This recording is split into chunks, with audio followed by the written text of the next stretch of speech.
Buksan po muli natin ang ating mga Biblia sa Mateo chapter 5. Nagpapatuloy po natin ang ating expository series sa Gospel of Matthew. Matthew chapter 5. Basahin po natin ang verse 5. Sabi dito, mapapalad ang mga mapagpakumbaba sapagkat mamanahin nila ang lupa. Sa isa pang translation ng Tagalog Bible, yung lumang Biblia, ang sabi doon, mapapalad ang maaamo sapagkat mamanahin nila ang lupa. Ewan ko lang po kung napakinggan nyo na yung, o narinig nyo na yung tungkol sa mga iba't ibang uri ng hayop. O narinig nyo na yung katagang gentle giant. Siguro familiar yung iba sa atin dito. Pag sinabing gentle giant, ano ba yung mga gentle giant? Ang halimbawa niyan ay elepante, giraffe, yung mga giraffe, at mga balyena, whale, especially humpback whales. At yung elepante nga, at kahit yung kalabaw, kung i-compare natin sa atin, yung katawan nila, malalaki sila eh. Pero they can be gentle giant. Bakit? Sapagkat sa kabila ng kanilang sukat at lakas, sila ay banayad kung kumilos. At nakokontrol nila ang kanilang sarili. May napanood nga ako nung isang araw na nakakatuwa tingnan yung kalabaw na kusa siyang kusa niyang sinudsod yung kanyang uso at pumasok siya dun sa kareta na hinihila. No? Dahan-dahan, talagang nagawa niyang gawin. At kumisan sa mga circus, di ba? Nung araw, ewan ko kung meron pang ganun ngayon. Sa mga circus, pinapakita dun yung elepante na naturuan. Ang laki-laki, pero nagagawa niyang tumungtong sa isang paa. Tapos dahan-dahan, nagagawa niyang tumungtong sa isang tungtungan. So sa kabila ng kanyang laki, ay napakabanayad pa rin ng kanyang kilos. Sa Bible, merong isang uri ng hayop na pag pinag-usapan yung pagiging gentle, ay kilala natin. Yung tupa. Ano po? Sa Biblia ay ginamit ang nahalimbawa ang tupa sa kaamuan.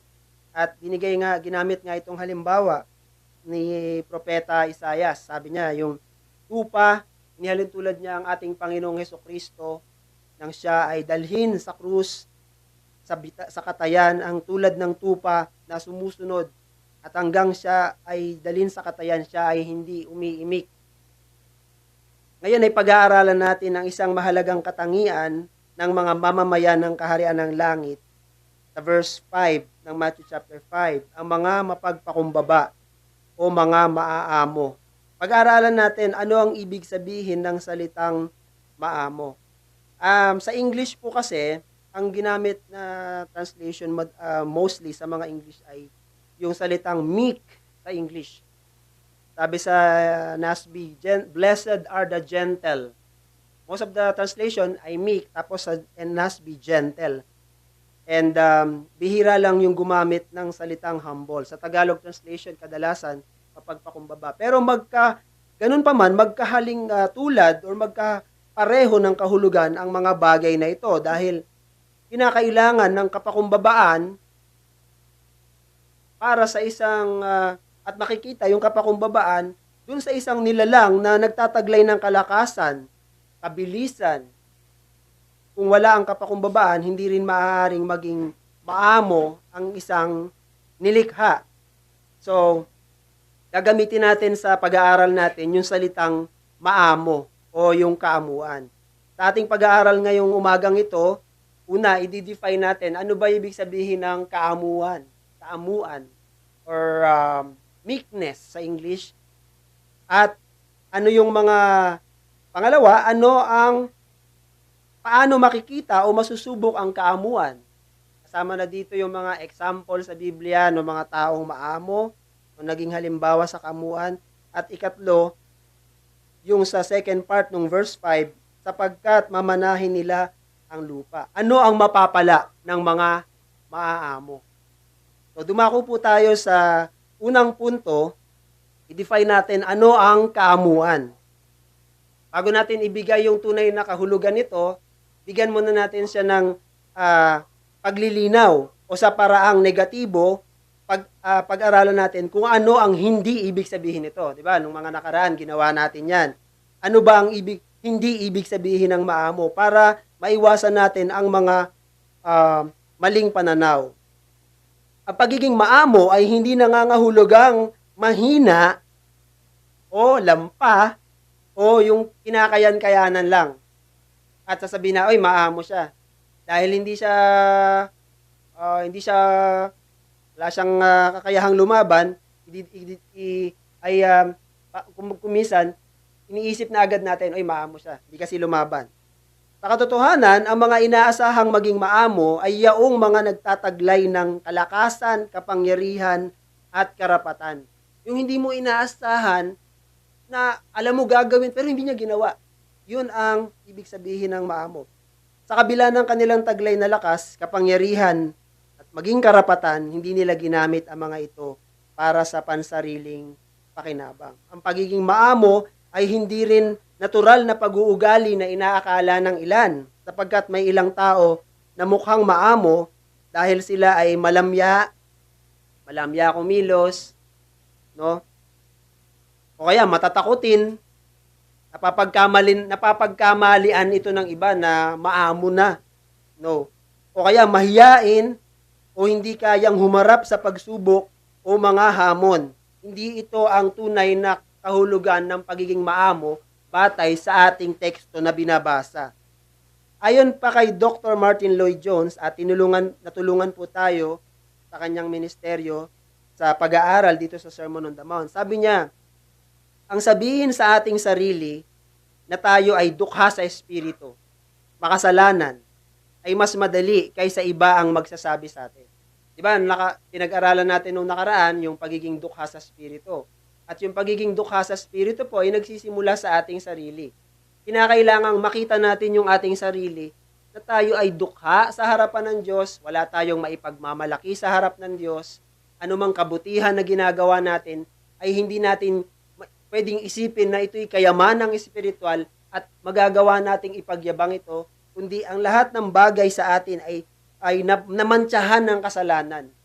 Tayo ay dukha sa espiritu. Madaling isipin sa sarili natin na aminin, okay, dukha ako sa espiritu. Pero paano pag iba na ang nagsabi sa'yo? Sabi ni Martin Lloyd-Jones, mas mahirap. Yung kaysa sa akuin na tayo ay makasalanan, kaysa sa iba ang magsabi sa atin, makasalanan ka. Ginawa mo to. Ito ang problema sa'yo. Ito ang ang hirap tanggapin, di po ba? Pagka ibang tao na ang magpapamukha sa atin ng ating kasalanan. And ito ang problema. That's why gospel proclamation is offensive to the hearers because it's the parties outside themselves. Ano yung mga partido, ano yung mga bagay na nasa labas natin?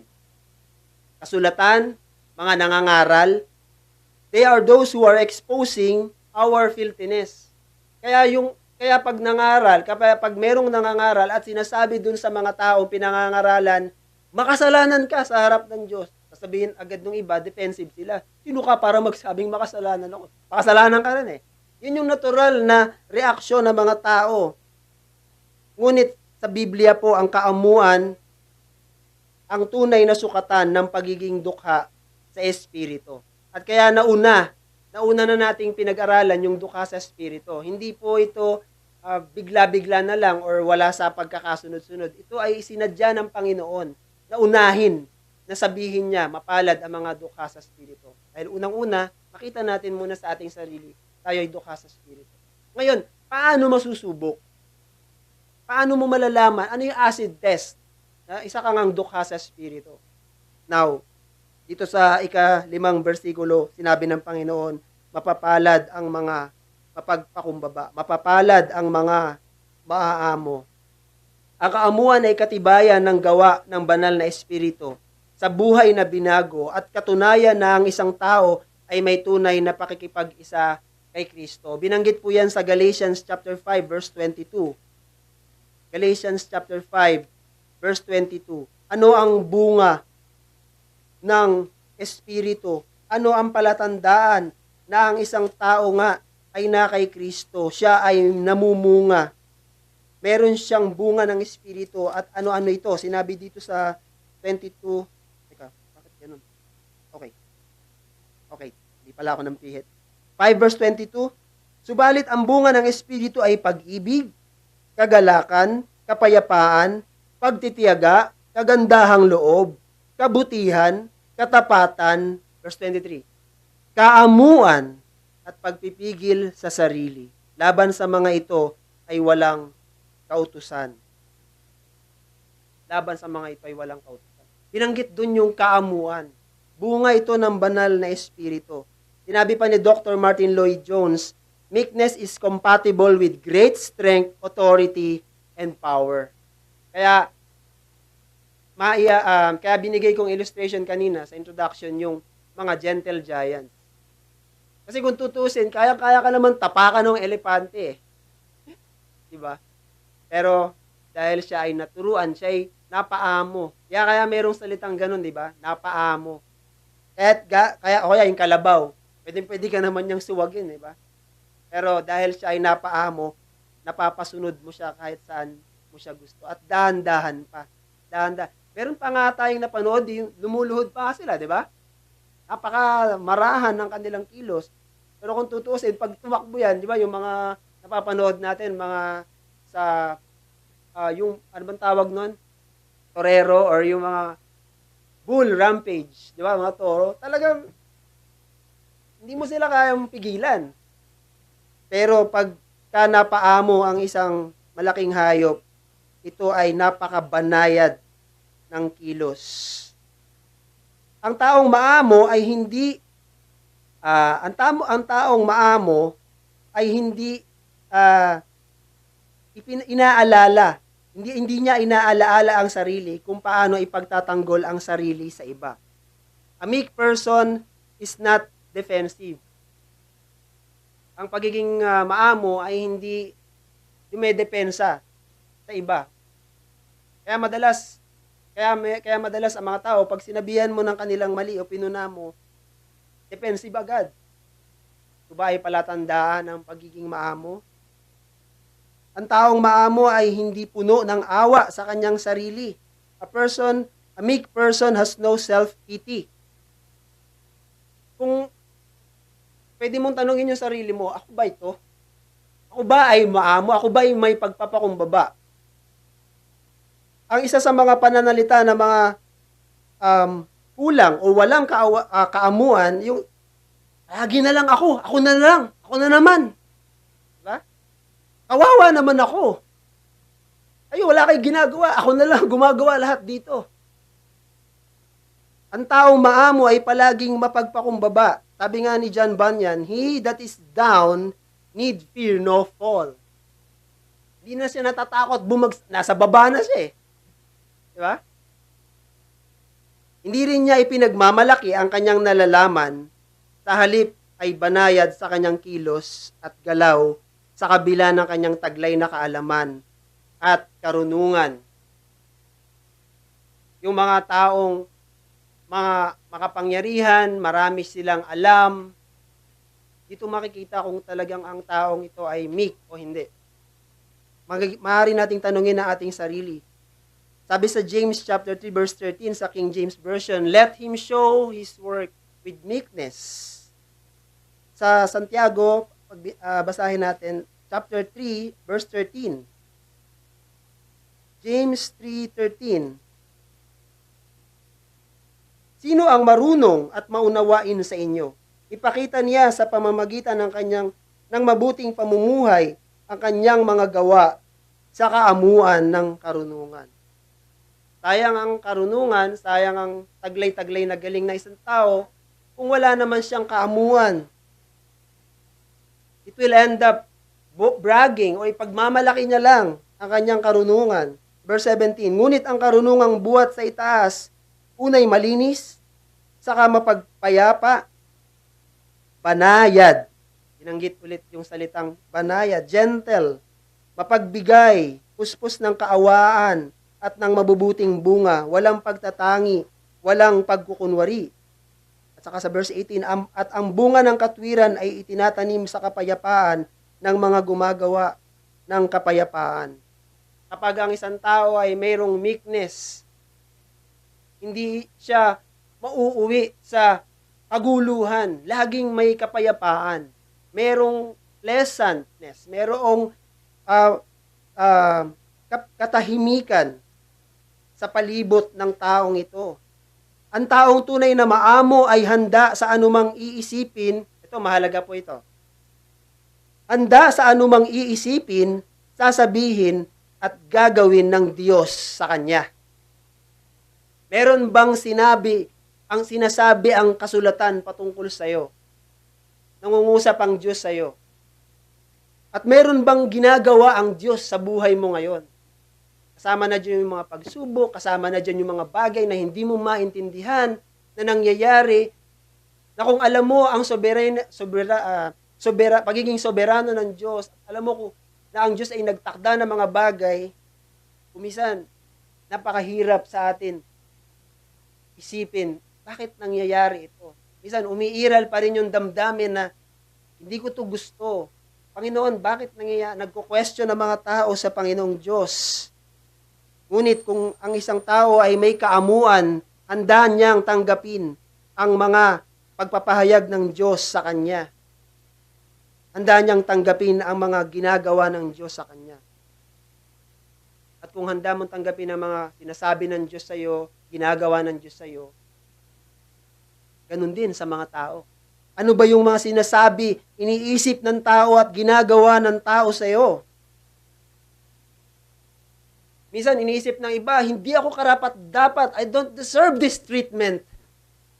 Pero ang mga maaamo ay hindi magsasalita ng ganyan. Sapagkat saan nga ba tayo karapat-dapat? Kung tutuusin, kulang pa nga yung mga pasakit, yung mga pagdurusa na ating naranasan. Kung ito ay tutumbas sa karapat-dapat nating tanggapin bilang mga makasalanan sa harap ng banal na Diyos at sa harap ng sinumang tao. Ang taong maamo ay handang makinig, maturuan at matuto dahil alam niya ang kanyang mga kakulangan, kahinaan at kamalian. A meek person is teachable. Diba? Yung kalabaw nga, naturuan. At mas binigyan tayo ng Panginoon ng kaisipan kaysa sa kalabaw. Ang mga taong maamo ay may paninindigan sa katotohanan at handang ialay ang kanilang buhay kung kinakailangan para sa katotohanan. Ang kaamuan ay katangian ng mga saksi para kay Jesus. Sila ang mga martir. Yung salita po kasing martir, galing yan sa salitang Griego, na ang ibig sabihin ay saksi. Kapag ikaw ay sumaksi, martir ka. Yun ang ibig sabihin nun. Kaya lang na-associate siya dun sa namatay, kasi nga, namatay siya dahil sa pagsaksi niya. Kaya nagamit yung salitang martir. Pero ang mga taong martir, sila ay hindi matatakutin, hindi sila mga lampa, sila ay malalakas, sila ay matatapang na sumaksi para sa ating Panginoon. At dahil sila ay maamo at sila ay may kapakumbabaan, tinanggap nila ang kanilang kapalaran. Tinanggap nila na ito ang itinakda ng Diyos sa kanila. Mamamatay sila na sumasaksi sa Panginoon. Ayon pa kay Dr. Martin Lloyd-Jones, sa English, sabi niya, meekness is essentially a true view of oneself, expressing itself in attitude and conduct with respect to others.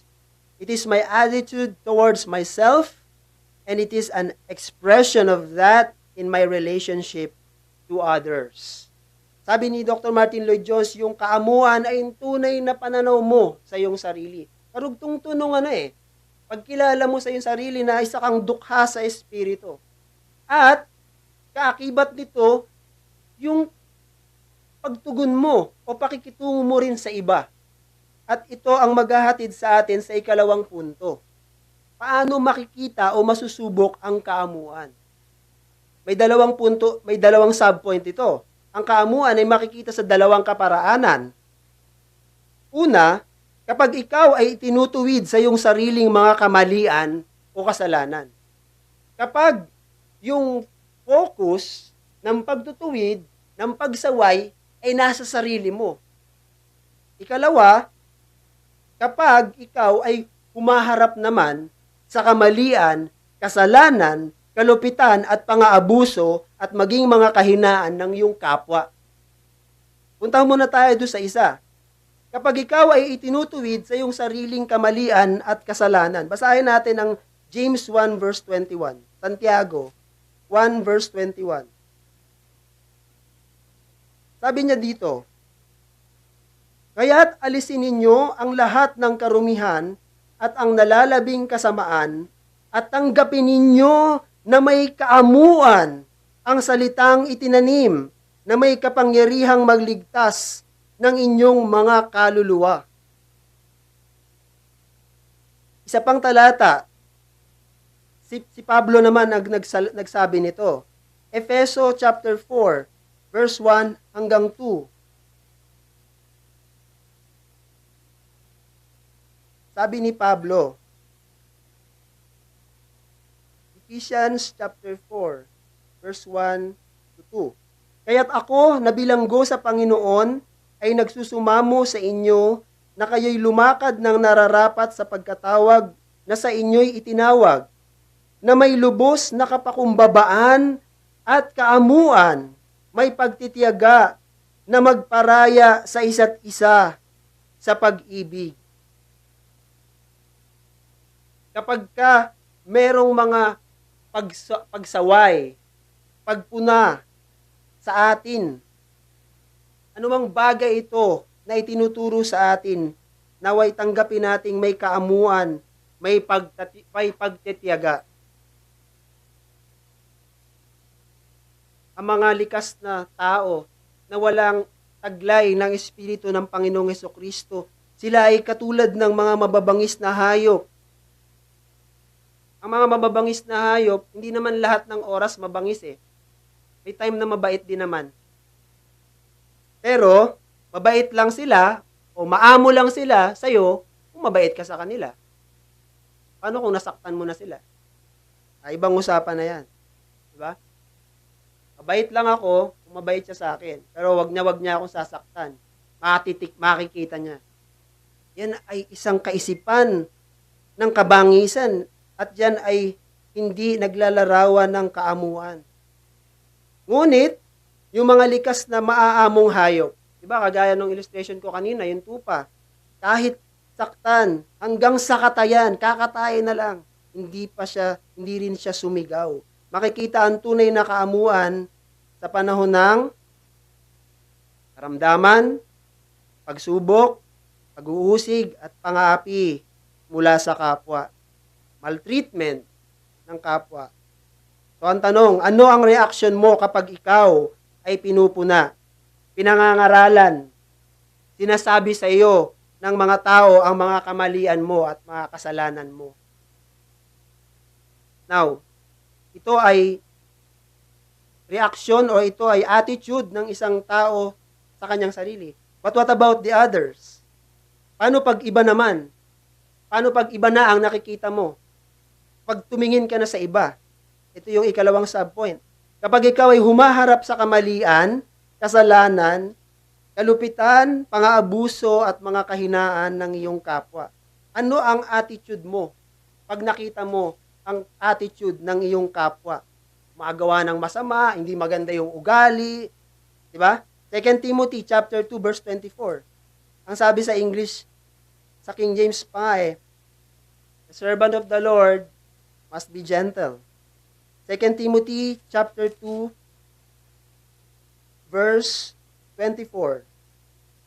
Ang mga alipin ng Panginoon ay hindi dapat makipag-away, kundi maamo sa lahat. Maamo sa lahat. So hindi lang maamo ka lang pagka hindi mo siya kaya. Pero pag kaya mo na yung isang tao, malupit ka na sa kanya. Maamo ka lang sa boss mo kasi boss mo yun eh. Hindi ka pwedeng lumaban. Pero pagdating dun sa utusan mo o pagdating dun sa hindi mo naman kakilala o sino man tao, tinitingnan mo, akala mo na mas mataas ka sa kanya, malupit ka sa kanya. Ang sabi ni Pablo kay Timoteo, ang alipin ng Panginoon, tandaan natin, hindi po tayo ang boss. Tayo ay mga alipin lamang ng Panginoon. Sabi ni Pablo, ang alipin ng Panginoon ay hindi dapat makipag-away, kundi maamo sa lahat, mahusay magturo, matiyaga. Verse 25, tinuturuan ng may kaamuan, ayun na naman yung word, ang mga sumasalungat, kahit pala yung mga tao na sumasalungat sa'yo at kumukontra sa'yo. Kung ikaw ay maamo, kung ang isang Christian ay maamo, hindi niya yun, naalala ko tuloy yung isang debate. May mga sinabing hindi maganda, negative yung kadebate. Sumasagot din yung isa. Sinasabi nung isa, you're not qualified for this debate. Oh, you're also not qualified for this debate. Gumagante. Alam, nakikita agad. Ito'y nakikita kung paano nakikitungo ang tao sa iyo. Pero sabi ng Panginoon, tinuturuan ng may kaamuan ang mga sumasalungat. Baka sakaling pagkalooban ng Diyos ng pagsisisi tungo sa pagkakilala ng katotohanan. Kung meron tayong mga hidwang pananampalataya or mga false religion, di ba? Minsan, may mga debate, hindi maiwasan, magkakaroon ng pagtatalo, no? Ano ba yung attitude natin patungo sa kanila? Naway, hindi tayo maging magagalitin, o basta gusto nating talunin sila sa pakikipagdebate, ay gagamit tayo ng iba't ibang pananalita, kundi merong kaamuan ang ating pananalita para sa kanila. At sinabi nga ito tungkol sa ating Panginoong Hesukristo sa Matthew chapter 12, Mateo 12 verse 20. Bilang propesiya sa kanya ni Isaias, kaganapan ng propesiya ito. Sabi sa English, a bruised reed he will not break, and a smoldering wick he will not quench, until he brings justice to victory. Ang ating Panginoong Hesukristo, siya ang magdadala ng katarungan. Siya ang magsasakatuparan ng katarungan, mangingibabaw ang katarungan. Pero sa kanyang pagdadala sa katarungan, sa katagumpayan, para mangibabaw ang katarungan, hindi gumamit ang Panginoong Hesukristo ng dahas. Hindi siya gumamit ng lakas. Ang description sa kanya sa prophecy, sa Tagalog, hindi niya babaliin ang tambong na sugatan. Nakikita ng Panginoon yung mga tambong na sugatan. Ano ba ito? Ito yung mga makasalanan. Ito yung mga taong tad-tad ng kahinaan. Pero hindi sila, kung ikaw ay makasalanan, at lumapit ka sa Panginoon, hindi ka didikdikin ng Panginoon. Hindi siya ay marahan, siya ay banayad sa iyo. In fact, yung ating pamumuhay ngayon, nagtatamasa tayo ng enjoyment, bagaman hindi tayo karapat-dapat. Ito ay kaamuan, ito ay kapakumbabaan ng Panginoon para sa atin. Hindi niya babaliin ang tambong na sugatan o papatayin ang nagbabagang mitsa. Nagbabagang mitsa, ito po ay isang larawan nung isang nagbabagang mitsa. Alam niyo yung, di ba, pag hinipan niyo yung gas, ewan ko kung yung mga nakagamit na ng gas, yan yung gasera, hinipan mo, namatay apoy. Tapos meron pang bagay yun, di ba? Tapos umuusok, ang baho nun, di ba? Minsan, tatakpan, gaganunin. O kaya yung kandila, umuaamoy pa siya. Sabi dito, hindi daw, kahit yung usok na yon, hindi gaganunin. Hindi siya pipisilin o pipitikin ng ating Panginoon. Kung ikaw ay isang makasalanan, para kang ganyan. Pero kung ikaw ay makasalanan sa harap ng Panginoon, hindi ka pipitikin ng Panginoon. Bagamat kayang-kaya niyang gawin sa ating lahat yun, siya ay makatarungan. Siya ay karapat-dapat lamang dahil siya ay hukom. Pero sa kanyang kaamuan, sa kanyang kapakumbabaan, hindi pa niya tayo pinitik. Di ba? Ang pagiging maamo ay pagiging banayad. May banayad na pag-uugali, pagkilos at pananalita na nagmumula sa isang banayad na isipan at maamong puso. Kumisan, makakakita tayo ng isang tagpo ng isang taong naninigaw sa kanyang katulong pag nagkakamali. O kaya, sa isang restaurant, pag sinabi ng customer, pag merong mali dun sa kanyang order, tapos dinuduro-duro niya lang yung waiter, minamaliit, o yung tauhan ng restaurant dahil may hindi siya nakitang maganda, o may pagkakamaling nagawa, o hindi siya nasiyahan sa serbisyo. Ito ay malayo sa pagiging banayad, malayo sa pagiging maamo. Tandaan natin na tulad ng lahat ng mga katangian ng mga mamamayan ng kaharian ng langit, ang kaamuan ay hindi maaaring hindi taglayin ng mga Kristiyano. Kasi sasabihin ng iba, ano ako ganito talaga yung ugali ko No, lahat ng klase ng tao. Kahit yung iba ay likas na, meron kasing tao tinatawag sa English na assertive. Sila yung talagang, kahit sinabi mo ng hindi, magpipilit pa rin. May ganong personality. Pero kahit ganon ang personality ng isang tao, kung merong meekness, makikita niya ang kanyang kamalian, siya ay magpapakumbaba, at siya ay mayroong banayad na pag-uugali. Gagamit siya ng mga salitang hindi makakapanakit sa kapwa. Kahit sabihin na niyang karapatan niya yon, hindi niya, pipigilan niya ang kanyang sarili. So, ano ang maamo? Ang maamo ay may banayad na asal at pakikitungo sa kapwa, sa kabila ng injustice, karahasan, kamalian na gawa sa kanila. Hindi gumaganti bagaman sila ay masaktan o saktan. Hindi nila ginagamit ang lakas bagaman may kakayahan sila. Hindi ginigiit ang sariling kagustuhan bagaman may karapatan sila. If a person is not meek, he thinks of no one's comfort, meek or pleasure but his own. Sarili pa rin ang nasusunod. Kung ano yung sarili niya, yun ang importante. Wala siyang pakialam sa iba. He lets his own impulses have full and free expression. Hindi marunong magparaya sa kapwa. Naalala ko yung illustration dun sa story ng mga bata, yung storybook dun sa face. May story doon na yung isang bata nagluto ng gingerbread cookie yung nanay niya, binigay sa kanya, kasi andun yung mga kaibigan niya.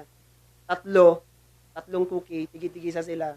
Kaso pag nakita niya yung isa, basag-basag na. Tapos yung dalawa, buo pa. Sabi dun sa story, hinayaan niya yung kanyang mga kaibigan. Sila yung unang kumuha. O kinuha ng mga kaibigan nila yung buo, natira sa kanya yung basag-basag. Pero ang ginawa ng bata, pasalamat sa Panginoon. At sila ay masayang kumain.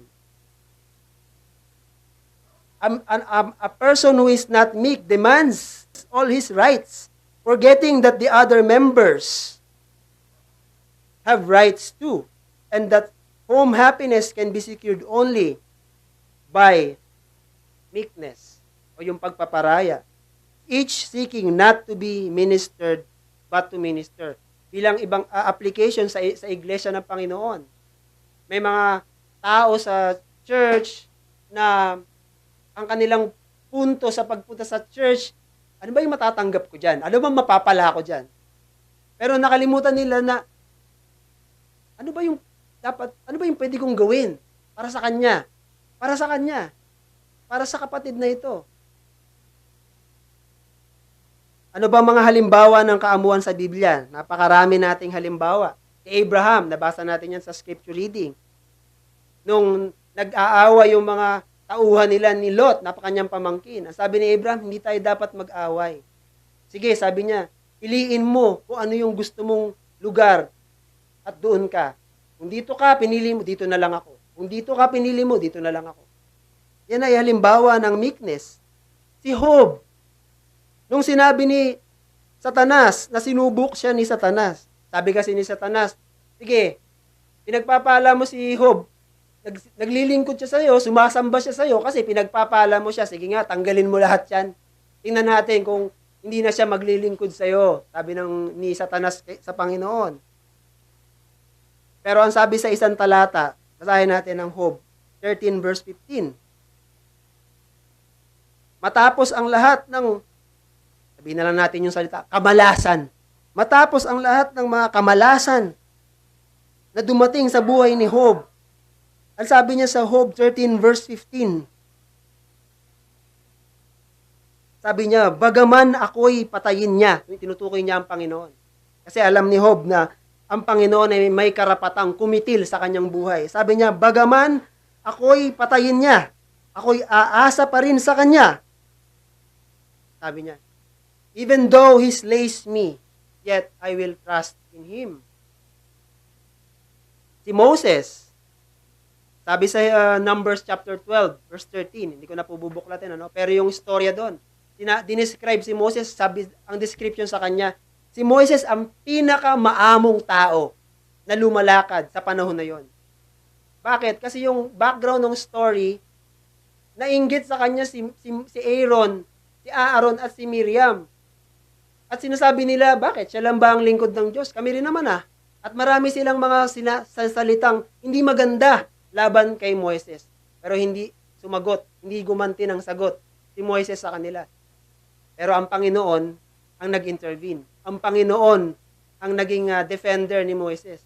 At tinuruan ng leksyon si Miriam. At kung babasahin niyo ang Numbers chapter 12, malalaman niyo ang buong storya niyan. Si David, nang siya ay magkaroon na ng sapat na kapangyarihan at impluwensya sa Israel, dahil ipinahayag na ito ni Propeta Samuel sa kanya, nagsimulang magselos si Haring Saul. Kasi si Saul pa yung hari eh. Pero malinaw na ipinahayag kay Saul na, Saul, tinanggal ka na ng Panginoon sa pagiging hari. Ang ginawa ni Saul, pinagbantaan niya ang buhay ni Haring David, ni David. Hindi pa siya hari, pero alam ni David, siya na yung magiging hari. Pero sa kabila nun, kahit may opportunity na si David, may pagkakataon na pwede niya na lang patayin si Saul, gantihan. Pero hindi niya ito ginawa. At bilang huli ang ating Panginoong Hesukristo sa bagong tipan. Ang sabi sa Philippians chapter 2 verse 5, ang sabi niya, taglayin ninyo ang kaisipang ito na nasa ating Panginoong Hesukristo. Na bagamat siya'y nasa anyong Diyos. Basahin natin.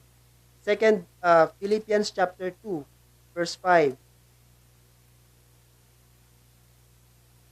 Magkaroon kayo sa inyo ng ganitong pag-iisip na kay Kristo Jesus din naman, na siya bagamat nasa anyo ng Diyos, ay hindi niya itinuring na isang bagay na dapat panghawakan at ang pagiging kapantay ng Diyos.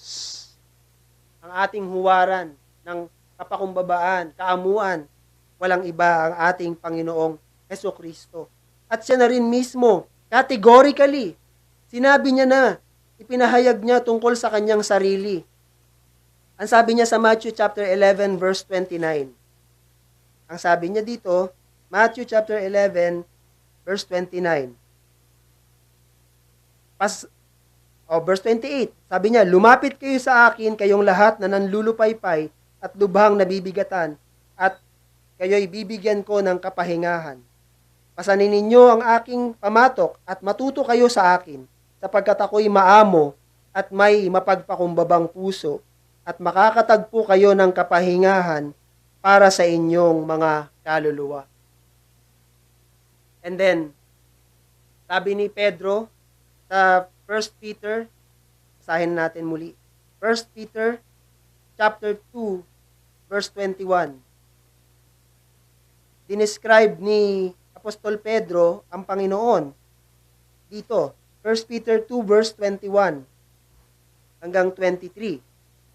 Sapagkat ukol dito kayo'y tinawag, sapagkat si Kristo man ay nagdusa alang-alang sa inyo, na kayo'y iniwanan ng halimbawa, upang sumunod kayo sa kanyang mga yapak. Siya'y hindi nagkasala at walang natagpo ang pandaraya sa kanyang bibig. Nang siya'y alipustain, hindi siya gumanti. Nang siya'y magdusa, hindi siya nagbanta, kundi ipinagkatiwala ang kanyang sarili doon sa humahatol na may katarungan. Pinagkakatiwala ng mga maaamo ang kanilang kalagayan sa Panginoong Diyos. Kung nakita nila na may injustice, lalo-lalo na kung ang kasalanan ay namamayani. Ito ay inaasa nila sa Panginoon na ang Diyos ang siyang maghahatol, hindi ang kanilang sariling kamay. At ang ikatlong punto, ang sabi doon, mapapalad ang mga mapagpakumbaba, ang mga maaamo, sapagkat mamanahin nila ang daigdig. Ano ang mapapala ng mga maaamo?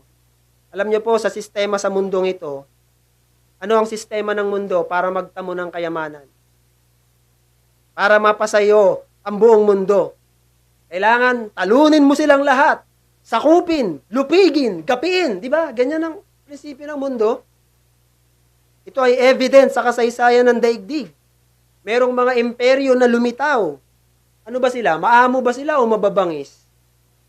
Mabanayad ba o mabagsik? Kabilang ang mga pangalan ng ilan na nagtangkang sakupin ang buong daigdig sa pamamagitan ng kapangyarihan at lakas. Nebuchadnezzar, Genghis Khan, Adolf Hitler, at ang mga sistemang politikal na naghangad ng world domination.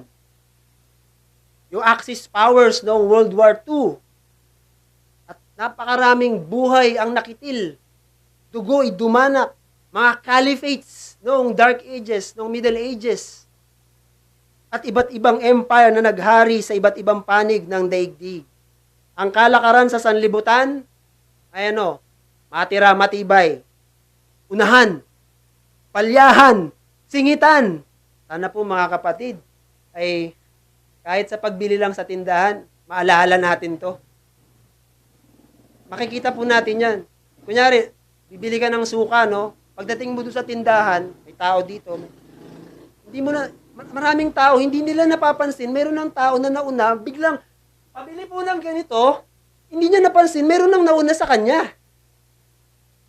Pero ang sistema ng mundo, unahan, singitan, balyahan, pero nawa ay hindi ito mangyari sa atin.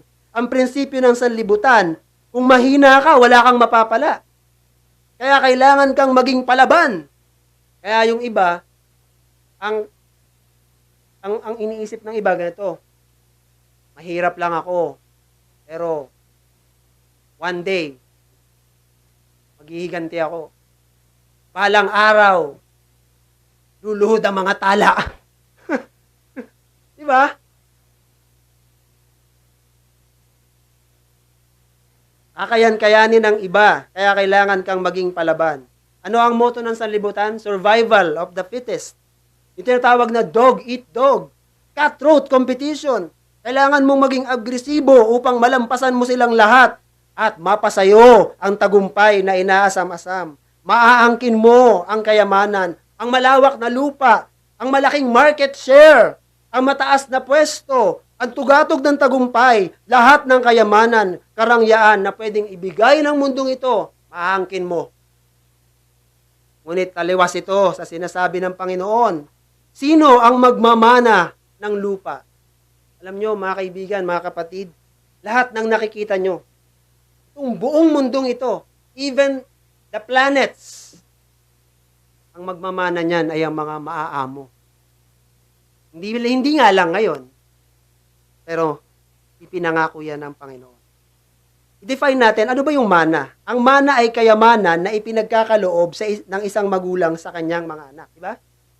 Hindi sinasabi ng Panginoon, mapapalad ang mga maaamo at makakamkam nila ang daigdig. O mapapalad ang mga maaamo at makukuha nila ang daigdig na para bang nakasalalay sa ating kamay ang pagkuha. No? No. Natatamo na mga manlulupig yan. Pero ang mga maaamo, hindi manlulupig. Mga mananakop.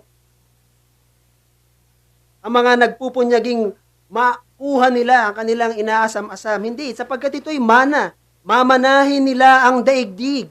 Ito ay nangangahulugang pusa, malayang, ibibigay sa kanila ng kanilang ama ang lahat ng bagay. Yung sinasabi dito na inherit, they will inherit. It talks about provision of God, di ba? Ano ba yung mana? Di ba ito yung nakalaan? So, again, ongoing providence of God. Merong nakalaan ang Panginoong Diyos. Ba't ka mag-aalala? Bakit ka malulungkot? Bakit ka maiinip? Ba't ka magagalit? Hindi mo ba alam kung ikaw ay na kay Kristo, kung ikaw ay mananampalataya ng Panginoon, lahat ng bagay ay sa'yo, lahat ng bagay ay nakalaan para sa'yo. Sapagkat ikaw ay anak ng Diyos, ito ay inilaan para sa kanila. Ang mga na kay Kristo ay mga kapwang tagapagmana ni Kristo. Ang sabi sa unang Korinto chapter 2 verse 29, verse 9, eyes have not seen, ears have not heard all the wonderful things He has prepared for us. Hindi pa sumagi sa isip ng kahit sinong tao o sa imahinasyon ang mga magagandang bagay na inilaan ng Panginoon.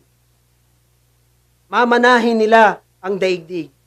Earth, they will inherit the earth. Daigdig.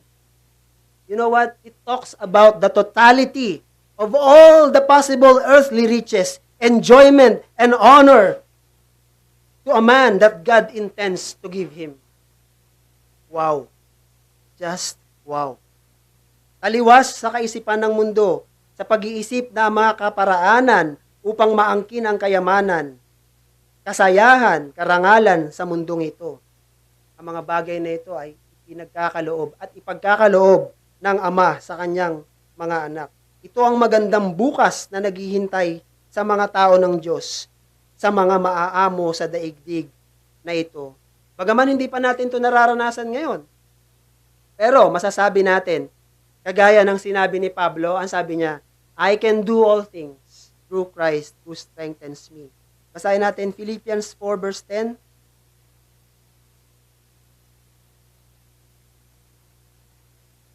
Kasi, sabi ni Pablo, naranasan niya maghirap eh. Philippians chapter 4, verse 10. Sabi niya, ako'y totoong nagagalak sa Panginoon, na ngayon sa wakas ay inyong muling binuhay ang inyong pagmamalasakit sa akin, na dito'y katotohanang nagkaroon kayo ng malasakit, ngunit wala kayong pagkakataon. Hindi sa nagsasalita ako, dala ng pangangailangan, sapagkat aking natutuhan ang masiyahan sa anumang kalagayang aking kinaroroonan. Marunong akong magpakababa at marunong din akong magpakasagana. Sa bawat bagay at sa lahat ng bagay ay natutuhan ko ang lihim sa kabusugan at maging sa kagutuman at maging sa kasaganaan at maging sa kasalatan. Natutunan ni Pablo na maging kontento. Alam natin na ito'y ipagkakaloob ng Diyos, pero sa ngayon, hindi pa natin nararanasan. Habang tayo'y nabubuhay, nawa tayo ay makontento. At meron tayong kagalakan na mula sa ating Panginoong Diyos. Sinabi ni Pablo, kung nagtiis tayong kasama ni Kristo, maghahari din tayong kasama ni Kristo. At bilang hamon ng Ebanghelyo at pangwakas, ang mga bagay na ating pinag-aralan ay tunay na hindi magagawa ng likas na tao. Malibang siya ay baguhin ng Espiritu ng Diyos sa kaloob-looban. Marami ang nakabasa nito at nagtangkang magpakababa. Kaya nga yung iba, nagmumonghe, nag-eermitanyo, kasi ayaw na raw nilang mabuhay sa kasalanan, kaya nagsasarili na sila.